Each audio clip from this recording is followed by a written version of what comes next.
Donc, je suis docteur en économie, mais j'ai aussi une maîtrise en informatique.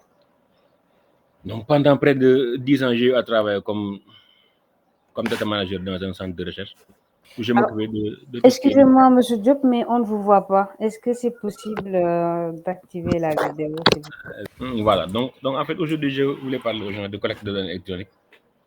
Donc, en utilisant notamment Server Studio, parce qu'on parle de ODK et de Server Studio, mais c'est exactement la même chose. Parce qu'au départ, c'est ODK qu'on avait. Donc, c'est la thèse d'un étudiant camerounais qui a étudié aux États-Unis. Donc, qui s'est basé sur le système XML pour définir un système de partage d'informations. Donc, à la suite de ça, donc, des gens ont adapté son travail vers une version payante qu'ils ont appelée Server Studio. Parce que ODK, c'est une plateforme qui est gratuite.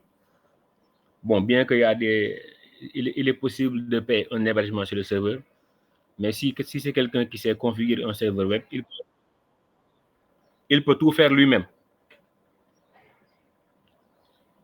Donc, c'est la raison pour laquelle on parle de ODK et de Server Studio, mais il renvoie exactement au même concept. Donc, dans cette présentation, nous aurons une petite introduction dans laquelle alors nous allons parler de ce que c'est que la collecte de données électroniques donc, et les avantages qu'elle présente. Nous parlerons aussi de la conception de ce qu'on appelle le XLS form, parce que pour concevoir un formulaire, on les appelle des formulaires, on peut passer soit par XML, soit par Excel. Donc, comme Excel est le plus simple, donc la plupart des gens utilisent Excel. Donc, c'est ce qu'on appelle le XLS form. On verra donc comment configurer comment est-ce qu'on configure le terminal Android, parce que quand on termine, donc on le charge sur des téléphones équipés d'Android ou des tablettes. Bon, actuellement, on a la possibilité de le mettre sur les, sur le système de Steve Jobs, comment ça s'appelle, sur les iPhones. Mais comme les iPhones coûtent extrêmement cher, donc c'est très rare que les gens utilisent les iPhones dans la collecte de données. Le plus souvent, c'est des tablettes Android qu'on utilise. Donc, comment est-ce qu'on fait pour collecter les données avec la tablette et comment on les synchronise sur le serveur? Donc, ça, on le verra en pratique. Comment est-ce qu'on récupère les données depuis le serveur?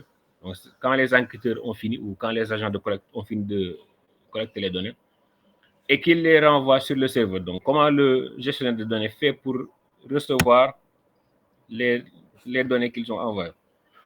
On parlera à la fin de comment administrer le serveur, comment sécuriser les données, parce que actuellement, on parle beaucoup de sécurité.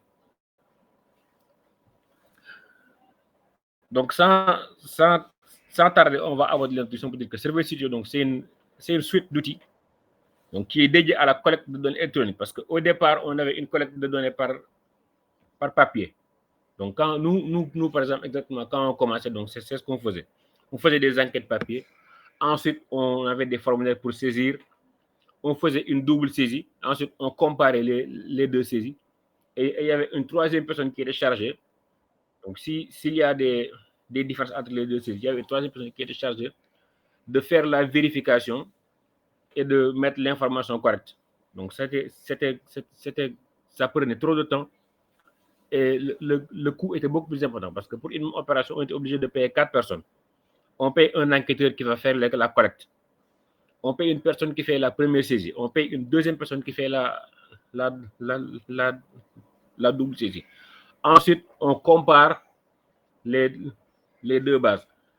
Si on se rend compte qu'il y a des problèmes, il y a une troisième personne qui est chargée de voir, par exemple, si on met à quelqu'un comme âge 45 ans, alors qu'une autre personne lui met 47 ans, il y a une troisième personne qui vérifie est-ce que c'est le 45 ans qui est correct ou est-ce que c'est le 47 ans qui est correct. Donc, ça prenait beaucoup de temps et c'était fastidieux. Vraiment, ça prenait du temps. Il y avait plein d'erreurs parce qu'avec le papier, les enquêteurs peuvent sauter des questions. Ils peuvent laisser des pages vides. Alors avec la collecte électronique, donc, on a la possibilité de mettre des contrôles de cohérence. Et quand on met une personne et on dit que la personne a 25 ans, donc quand on met l'âge de quelqu'un qu'on déclare être son enfant, on peut faire de sorte que l'âge de l'enfant ne soit pas supérieur à l'âge de son père. Ou bien au moins qu'on définisse une certaine marge une certaine différence obligatoire d'âge qu'il puisse avoir entre les deux personnes. Si on déclare une personne, on dit que c'est un homme, on ne peut pas lui mettre, par exemple, comme statut matrimonial, on lui met, par exemple, on ne peut pas dire que cette personne-là est tombée enceinte. Et ça peut faire rire, mais ça nous est arrivé tellement dans les enquêtes papier qu'on se retrouve avec le nom d'une personne. Par exemple, on te met le code d'une personne, et quand tu remontes dans la base, tu vois que cette personne-là qu'on déclare être mère des enfants, c'est un homme. Ou bien on met un homme et on met des informations sur l'âge de sur sa co-épouse. Donc ça veut dire qu'avec les enquêtes papier, on n'a pas cette possibilité-là de pouvoir contrôler. Alors qu'avec l'enquête électronique, on a la possibilité de mettre ce qu'on appelle des contrôles de cohérence, donc qui sont directement intégrés. N'est-ce pas? Donc ce qu'on peut faire avec Survey Studio concrètement, c'est comme on l'a déjà dit, donc on conçoit le questionnaire électronique donc sous la forme de ce qu'on appelle un XLS form. Donc le XLS, il renvoie à Microsoft Excel que les gens connaissent. Et on a à côté un X-form qui renvoie au langage XML, donc qui est un peu plus compliqué. Et comme en fait beaucoup de personnes ne maîtrisent pas XML, donc la plupart du temps les gens travaillent sur XML, sur Excel du moins. Et donc quand on finit de concevoir le questionnaire sur Excel, on le charge sur le serveur. Parce que dans Survey Studio, donc quand on achète un abonnement, on a un espace dédié sur le serveur sur lequel on met ces questionnaires. Et une fois qu'on les a déjà mis, donc un utilisateur peut mettre l'application sur son téléphone Android, se loguer sur le serveur et récupérer les formulaires. Donc ça va lui donner la possibilité de pouvoir remplir, donc ça veut dire de pouvoir administrer les questionnaires et de renvoyer les informations sur le serveur. Donc ce qu'on appelle la synchronisation. Donc il synchronise les informations sur le serveur et de ce fait, donc la personne chargée de la gestion des données va pouvoir récupérer ces informations-là pour faire son traitement statistique. Voilà, donc les étapes qu'on suit dans la conception du questionnaire, donc c'est des étapes vraiment simples et basiques. En fait, parce que sur le site de Survey Studio, il est possible de télécharger ce qu'on appelle un XLS form template. Donc c'est juste un fichier Excel donc qui est déjà prêt à l'emploi. Donc moi j'en ai un que j'utilise tout le temps, donc c'est exactement le même fichier. Ça ne change pas, il a juste des en-têtes qu'ils mettent. Ensuite on ajoute les questions. Et les questions, souvent, elles sont de différents types. Donc, il y a ce qu'on appelle, il y a des questions numériques. Il y a ce qu'on appelle des questions alphanumériques. Par exemple, le prénom et le nom d'une personne, l'âge d'une personne, le nombre de tel ou de tel bien. Et il y a aussi ce qu'on appelle des questions à choix. Donc, elles peuvent être des questions à choix multiples ou des questions à choix uniques. Par exemple, est-ce que vous possédez de telles choses? Donc, la réponse sera oui ou non. Ou on vous donne une liste de langages et on dit quel langage vous maîtrisez. On dit par exemple C++, Java, et la personne coche juste les langages avec lesquels elle s'est programmée. N'est-ce pas? Et donc ces questions, elles sont souvent dans des sections. Donc c'est ce qu'on appelle des questions groupées. Où on rencontre aussi le cas de questions répétées. Donc on a souvent dans les enquêtes socio-économiques, on prend une section qu'on appelle la composition du ménage, à l'intérieur de laquelle on prend des informations concernant chaque membre du ménage. On dit par exemple, on prend le nom de la personne, le sexe, l'âge, le niveau d'études le plus élevé, le travail que la personne exerce. Et on demande ces questions-là donc pour tous les membres du ménage. Ça veut dire qu'on a besoin de les répéter pour chaque membre du ménage. Donc si le ménage comporte 20 personnes, on répète la question 20 fois. Si le ménage comporte 10 personnes, on répète toutes ces questions 10 fois. Donc, c'est ce qu'on appelle des questions répétées. On a la possibilité de les mettre donc, sous forme tabulaire. En fait, ça apparaît sous forme tabulaire dans l'application. Donc, on verra par la suite donc, comment on les met. Donc, on a aussi la possibilité de définir des contraintes sur les questions. Donc, c'est les contraintes dont on a parlé tantôt. Donc, par exemple, si on définit le chef du ménage, on a la possibilité de dire que le chef du ménage doit avoir peut-être au minimum 18 ans. Et peut-être qu'il aura au maximum tel âge. Donc, si on définit le prix d'un bien, on a la possibilité de dire que, par exemple, le prix sera compris dans une certaine marge. Par exemple, donc c'est ce qu'on appelle des contraintes. Donc, quand on met des questions, on a la possibilité pour chaque question de définir des contraintes, donc qu'elles soient logiques ou qu'elles soient liées à la valeur de l'information que la question doit contenir. Donc, on a aussi la possibilité de programmer ce qu'on appelle des sauts logiques. Donc, par exemple, si une personne, on lui demande, est-ce que vous savez programmer? Et la personne dit non. Donc, on n'a pas besoin de lui lister des langages et pour lui dire, est-ce que vous savez programmer en Java? Est-ce que vous savez programmer en C? Est-ce que vous savez programmer en Python? Donc, ainsi de suite. Donc, dès l'instant que la personne dit qu'elle ne sait pas programmer, donc on saute l'ensemble des questions qui sont relatives à l'énumération des langages qu'il maîtrise. Donc là, le XLS form, donc c'est un fichier Excel. Et comme on le sait, un fichier Excel est composé de feuilles.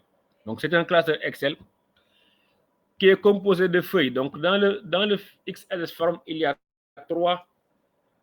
trois feuilles. Mais seule l'une d'elles est obligatoire. Donc c'est une feuille qu'on nomme survey. Et donc il est annoté que si on se trompe sur l'écriture, donc ça va générer une erreur. C'est comme quand on écrit un programme et qu'on est obligé d'utiliser les mots réservés du langage. Donc la feuille qu'on appelle survey, donc c'est la feuille qui contient l'ensemble de la définition de toutes les questions. Donc ainsi que les contraintes qu'on définit sur les questions, les sauts logiques, le fait qu'on rende la réponse à des questions obligatoires, donc ainsi de suite. Donc tout ce qui est définition des questions, donc on le met dans la feuille survey. Donc on a une autre feuille qu'on appelle choice. Donc c'est la feuille qui permet de définir les choix.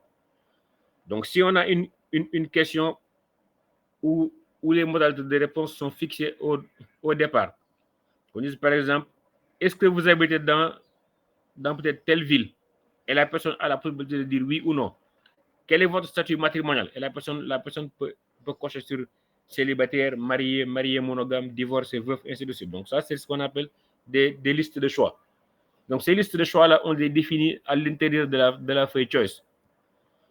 Donc on a une troisième feuille qui est totalement optionnelle, donc de même que la feuille choice, parce que si on n'a pas de liste de choix, on peut avoir un questionnaire où on n'a pas des choix. Donc ce questionnaire-là peut ne pas contenir la feuille choice, mais au moins on aura une question. Donc c'est la raison pour laquelle la feuille survey est obligatoire. Donc la feuille settings contient les informations de configuration du questionnaire. Donc dans quelle langue le questionnaire va s'afficher par défaut. Donc si on a un questionnaire multilingue, est-ce qu'on crypte, est-ce qu'on fait crypter les données? Donc c'est dans la feuille settings qu'on va définir les options de cryptage. Donc pour assurer la sécurité, les versions de questionnaire. Donc tout ça c'est dans la feuille settings qu'on les définit. Donc naturellement, comme dans les fichiers Excel, donc l'organisation est faite sous forme de colonnes. Donc dans la feuille survey, donc on a différentes colonnes et chaque colonne joue un rôle. Et là aussi, on a 3 colonnes qui sont obligatoires. Donc les autres sont optionnelles. Donc on peut ne pas les mettre. Donc, on les met si on en a besoin. Donc, la première colonne, c'est ce qu'on appelle la colonne type, donc qui contient le type de la question. Donc, la question peut être de type numérique. Donc, quand la question est numérique, donc on a le type integer ou le type décimal. N'est-ce pas? Donc, integer, c'est pour le nombre entier et décimal, c'est pour le nombre décimaux. On a les types select. On a select one et select multiple. Donc, pour faire les questions à choix unique et les questions à choix multiples. On a les questions de type texte. Donc, pour mettre le texte comme les prénoms et le nom. N'est-ce pas? Et le XS form est organisé de sorte que la couleur de la ligne change en fonction du type de la question. Donc, c'est fait exprès pour permettre aux gens de ne pas se tromper. Donc, à côté des types, on a la colonne name, donc qui contient le nom, soit le nom de la question, soit le nom du groupe. Donc, si on choisit de mettre les questions groupées. Et on retient que ce nom doit être unique. Donc, c'est le nom qui va entrer dans la base. Supposons par exemple que je veuille prendre des informations sur l'âge d'une personne. Donc, je mets comme type entier, mais le nom, je peux mettre âge. Et une fois que je mets âge, ça veut dire que dans la base, j'aurai une variable qui va s'appeler âge et qui va contenir l'âge des personnes. Et l'autre chose, c'est que une fois que je mets âge, je ne peux pas avoir dans le même formulaire une autre question qui va porter le nom de âge.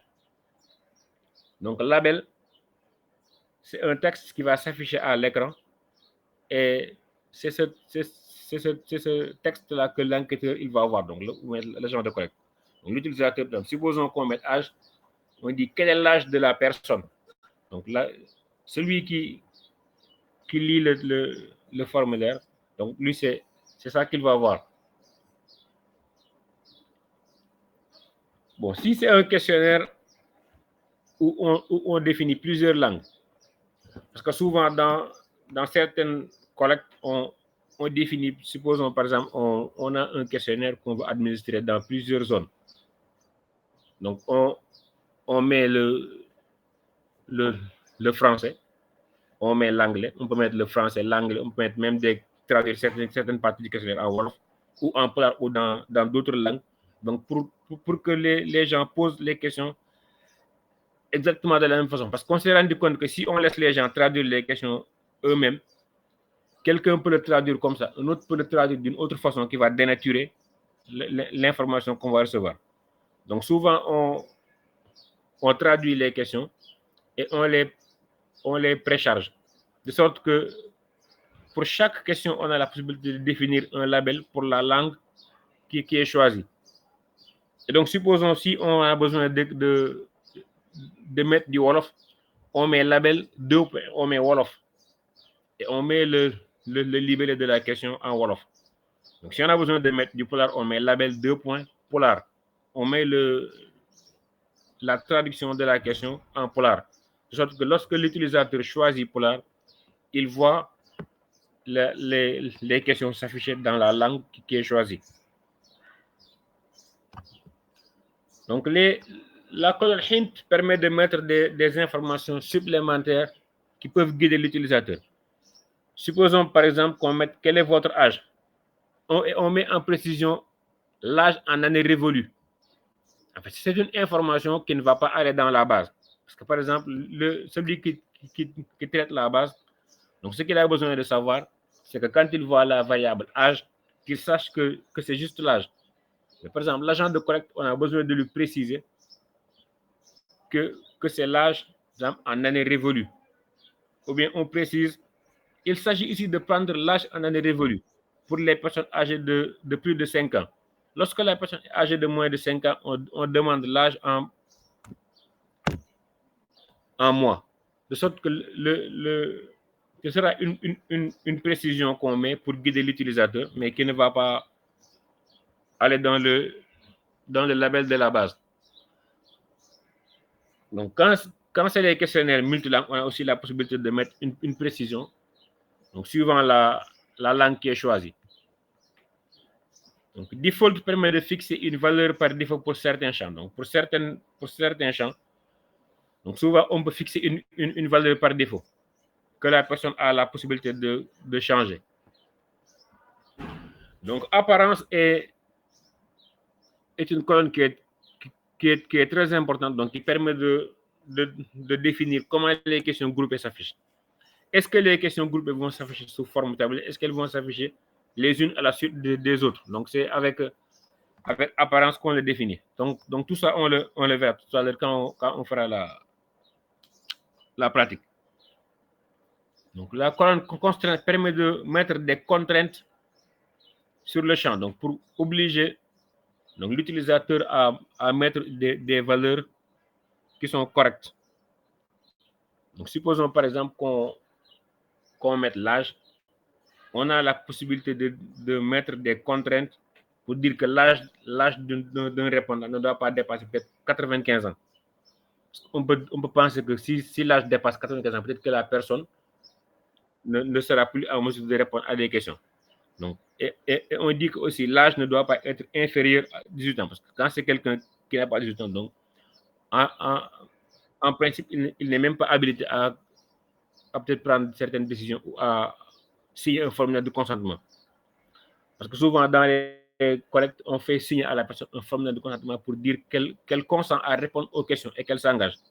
Et comme quelqu'un qui n'a pas 18 ans, en principe, il ne doit pas pouvoir signer un engagement. Donc, on bloque souvent l'âge à partir d'une certaine valeur. Donc, pour toutes les questions numériques, il est d'usage de mettre un certain intervalle. Par exemple, sur les superficies des champs, donc, quand quelqu'un ne peut pas dire qu'il a un champ avec une superficie négative ou qu'il a un champ d'une superficie de 0 hectare, donc ce n'est pas possible. Donc, quand aussi une personne veut dire qu'il a un champ avec 4000 hectares, là aussi, ça peut poser problème. Bon, bien que ça peut être vrai, mais quand quelqu'un dit qu'il a une superficie de 300 hectares, surtout dans les zones rurales où les gens ont des problèmes d'accès à la terre, donc ça peut poser problème. Donc, c'est la raison pour laquelle souvent, donc, dans certaines, pour les champs qui sont numériques, on fixe des contraintes.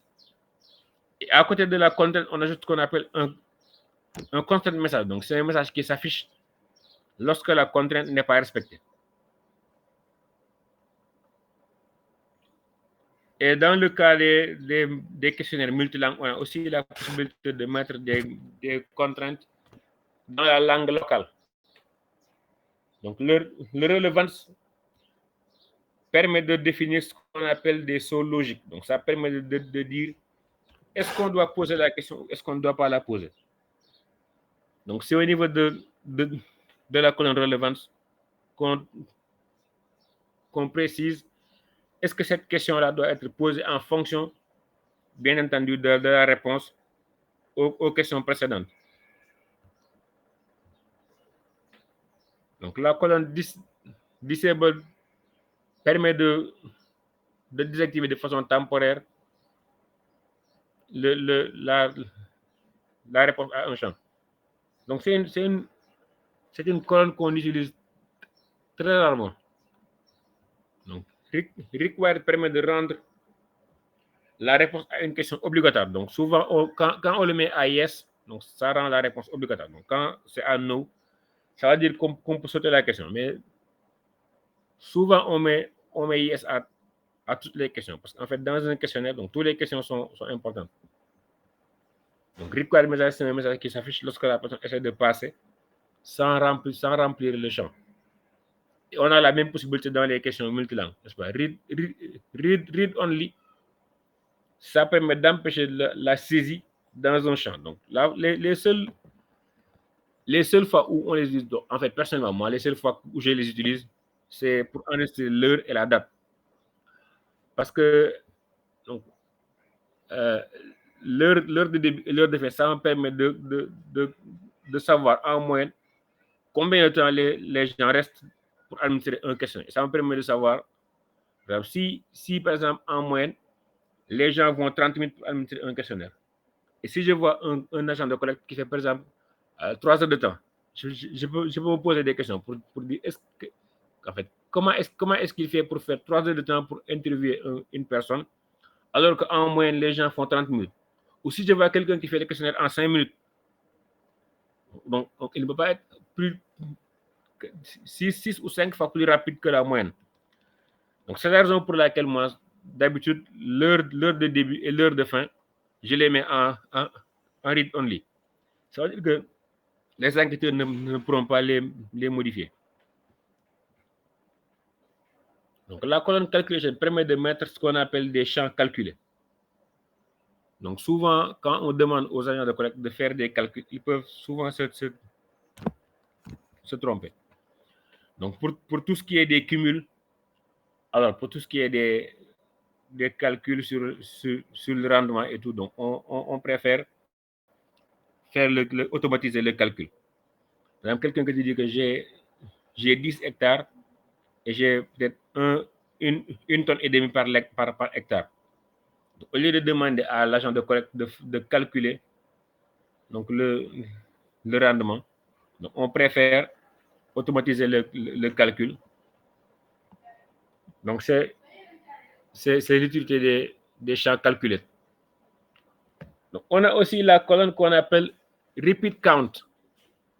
Donc, cette colonne-là permet de fixer le nombre de fois qu'on pose des questions groupées.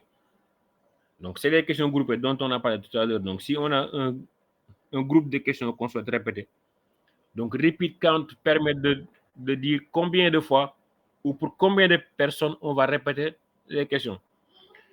Donc, supposons qu'on a affaire à quelqu'un qui cultive 3 parcelles. Et on demande pour chaque parcelle un certain nombre de questions. Donc, quelle est la culture qui est pratiquée sur la parcelle? Quel est le système d'irrigation qui est utilisé sur cette parcelle? Quel est le rendement sur la parcelle? Donc, est-ce qu'il a utilisé de l'engrais sur la parcelle? Oui ou non? Donc, ainsi de suite, des questions comme ça. Donc, si on sait qu'on a 3 parcelles, on peut paramétrer le questionnaire de sorte que les questions, donc chaque question va s'afficher 3 fois. Et chaque question, donc, ou chaque groupe de questions va concerner une parcelle bien précise. Donc, tout ce qui est média, donc ça permet de prendre des médias, donc prendre des images, un enregistrement ou de prendre un enregistrement vidéo. Et on a aussi la possibilité de le mettre dans la langue choisie par défaut. Donc, Choice Filter permet de faire ce qu'on appelle des choix en cascade. Donc, les choix en cascade, c'est quoi? C'est comme par exemple, on prend des informations suivant les zones géographiques. On dit par exemple qu'on fait une étude dans peut-être 3 régions. On dit là, on a la région de Dakar, la région de Thiès, la région de Kaolack. Donc, on interroge quelqu'un, il dit qu'il est dans la région de Kaolack. On a besoin de prendre le département dans lequel il se trouve. Donc, les choix en cascade permettent de filtrer les options de réponse de sorte que si la personne choisit Kaolack, au niveau des départements, on ne verra que les départements qui sont situés dans la région de Kaolack. Ça peut nous permettre d'éviter certaines erreurs, de voir quelqu'un qui te dit, par exemple, je suis à Kaolack, mais j'habite à Mermoz, alors qu'à Kaolack, on n'a pas Mermoz. Ou de voir quelqu'un qui te dit que je suis à Thiès, mais j'habite dans une commune qui peut se trouver à Kaolack ou à Dakar. Donc, note permet de prendre des notes particulières donc, qui sont réservées à l'agent de collecte. N'est-ce pas? Donc, répondant aussi, ça permet de mettre un texte qui va s'afficher, mais c'est juste dans les versions imprimables.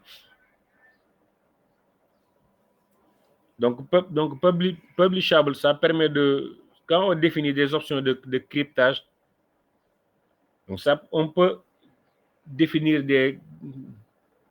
certaines questions qui ne seront pas cryptées. Donc, ce qu'on appelle les minimum secondes, ça permet de définir un temps minimal que l'enquêteur devra attendre pour pouvoir passer. Parce que souvent, on fait des questions où on administre certains tests.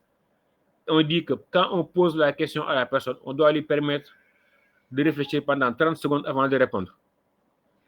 Et donc, si la personne ne répond pas, on doit attendre obligatoirement 30 secondes. Donc, on ne veut pas que les gens passent et disent qu'ils ne savent pas répondre pour aller vite. Donc, on veut les obliger à attendre le temps requis. C'est la raison pour laquelle donc, ce champ-là permet de mettre un intervalle qu'il faut obligatoirement respecter avant de pouvoir passer à la question suivante. Donc, à côté de la feuille survey, donc, on a la feuille qu'on appelle choice, donc qui contient les listes de choix. Donc, cette feuille du moins contient moins de colonnes que la feuille survey. Donc, la première colonne qu'on rencontre dans cette feuille, c'est ce qu'on appelle la colonne list name, donc qui joue le même rôle que la colonne name de la feuille survey. Donc, list name, ça contient le nom de la liste de choix. Donc, parce que chaque liste de choix contient un nom qui est unique au même titre que le nom des variables. Donc, la colonne value contient la valeur qui correspond à la liste de choix. Supposons qu'on souhaite définir une liste de choix dans laquelle la personne va choisir oui ou non. Donc, on peut coder le oui par 1 et on code non par 0. Donc, ça veut dire que dans la liste name, peut-être on va avoir oui, non, ou on l'appelle oui, non, ou yes, non, ou n'importe quel nom qu'on choisit. Dans value, on va mettre 1.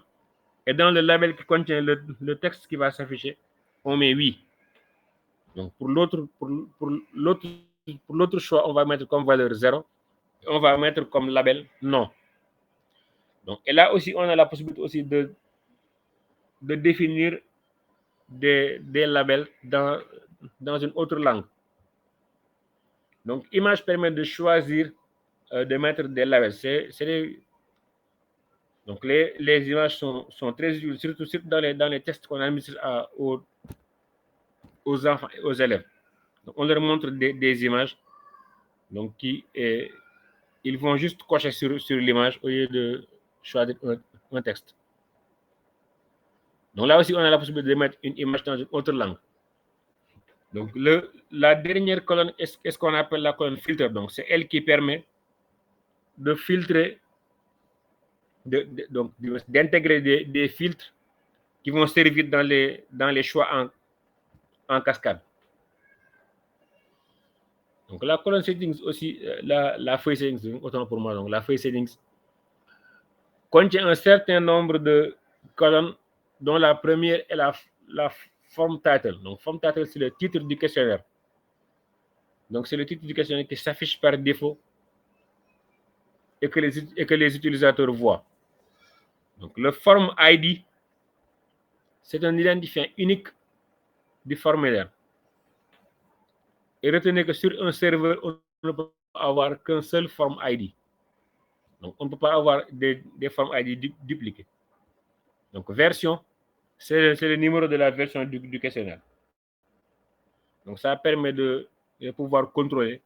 Donc, si les personnes utilisent des versions différentes, on peut le savoir sur les données. Donc, public key contient donc, ce qu'on appelle des clés de cryptage. Il est possible de définir des clés de cryptage pour pouvoir sécuriser les informations qu'on collecte. Donc, submission URL, c'est une URL qu'on définit pour pouvoir soumettre ou synchroniser les informations qui sont collectées. Default langage s'utilise lorsqu'on a des questionnaires multilangues et qu'on souhaite définir une langue qui va se charger par défaut. Donc, par défaut au chargement, on dit qu'on souhaite afficher l'anglais. Et si la personne qui utilise l'application donc ne maîtrise pas l'anglais, il peut choisir ou préfère administrer le questionnaire dans une autre langue, il peut la choisir. Mais par défaut, au démarrage, c'est l'anglais qui s'affiche. N'est-ce pas?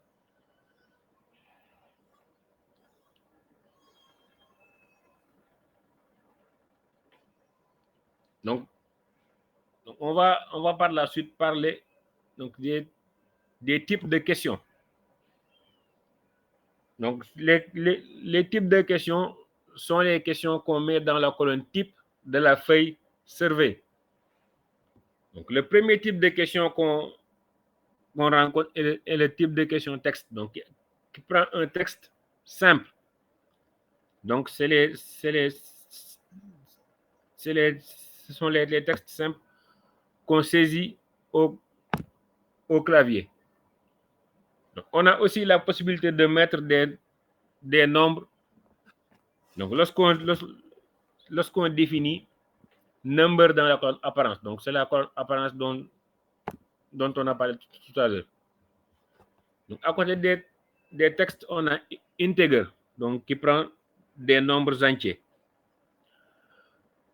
Donc après integer, nous avons le type décimal, donc qui permet de prendre des nombres décimaux. Donc select one. Donc on met select one list name, ça veut dire qu'on a une liste de choix. Donc on a la possibilité de mettre select one list name, ça veut dire qu'on met une question où la réponse est un choix unique parmi un certain nombre de choix qu'on appelle list name. Donc cette